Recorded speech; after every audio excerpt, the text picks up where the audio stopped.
So never did I think in 2025 that I would struggle when it comes to collecting video games. A lot of these items are getting super expensive, and people often tell me that they are priced out of video game collecting. They have to sell off their items, they have to trade items, they have to save up just to afford certain things, and I think that that is so insane. And when we look at how all of this stuff operates, with the pandemic, prices going up, supply and demand, when you essentially look at the games that people are after versus how many are available out there, people of course are going to jack up the price. Well, never did I think that I would find some of the craziest stuff in my collection, and still every single day it ceases to amaze me.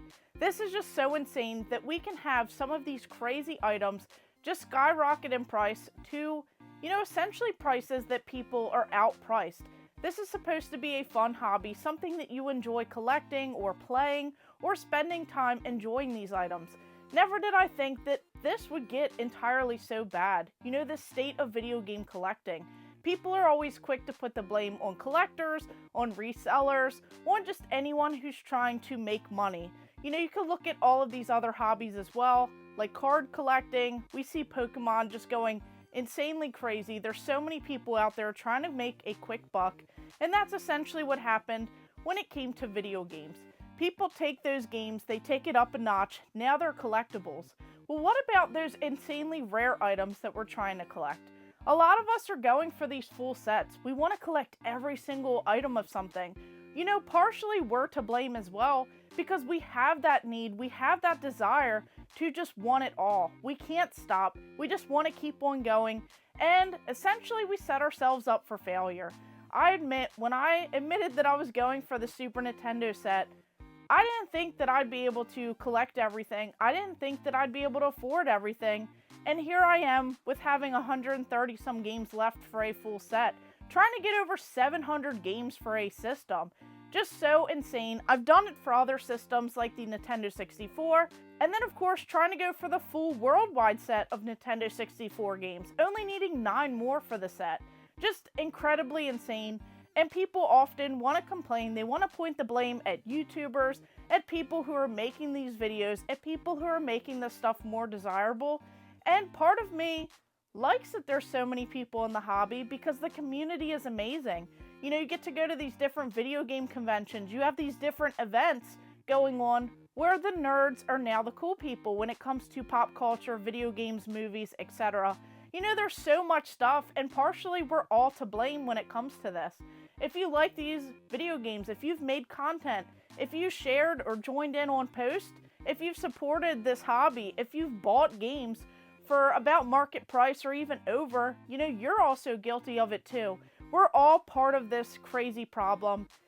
And essentially, there were just so many things I never thought I'd be able to find until now. This is incredibly insane. Over 6 years ago, I made a video talking about this amazing jacket that I picked up. I also found a cheap little pin as well for this Star Fox Super Weekend. This Star Fox event that they had, incredibly crazy, where you could win this jacket if you had enough points. You could get a cool pin, you could get t-shirts, you could get all this amazing stuff, this Nintendo branded stuff, and there would be locations, about 2,000 or so, all over, just hosting these weekend events.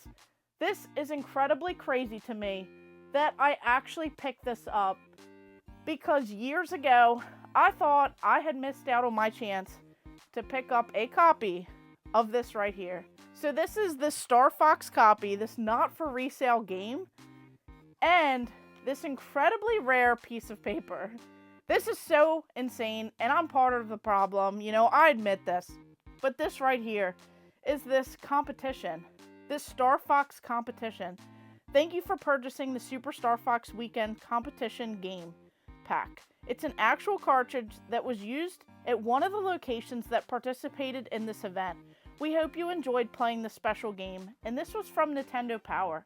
So after they hosted this weekend, with these amazing festivities, playing this game, trying to rack up the high score, trying to win all of this cool stuff, they actually had these for sale for $40 some in Nintendo Power magazines.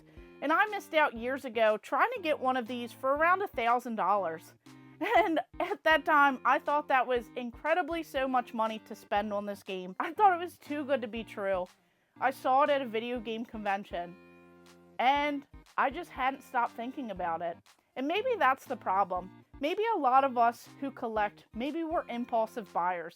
Maybe we want the next item. Maybe we want something to fulfill something. Maybe we just have that sense to try and collect everything. Maybe we're out there and we're just creating this problem. Because if we aren't buying these items at these particular prices, they wouldn't sell, and then people would lower the games. But, you know, there's millions of people out there. So many people are supporting so many different overpriced sites, so many different overpriced companies, and they're buying these items, you know, kind of flipping the narrative on how much this stuff costs. We're all part of this problem here, and I am so crazy to be a part of this problem. And I'm super thankful at the same time. So, because I saw this at a video game convention, I couldn't stop thinking about it. You know, maybe I didn't have that type of money at the time to spend on this, but then I did some research. I didn't realize that the card came with the cartridge. I looked up some recent eBay sold listings and some other sales that they had, and this is severely underpriced when it comes to like the entire package compared to other listings. You know, we're all out there trying to find that best deal. We're trying to get a discount. We're trying to, you know, feel good about our purchases. So I reached out to the seller who still didn't sell this item at this video game convention. I went there on Saturday. It didn't sell Friday, Saturday, or Sunday. They had this item. They were willing to ship it, work out a deal. And here I am, a proud owner of this crazy rare, expensive, like insanely sought after item.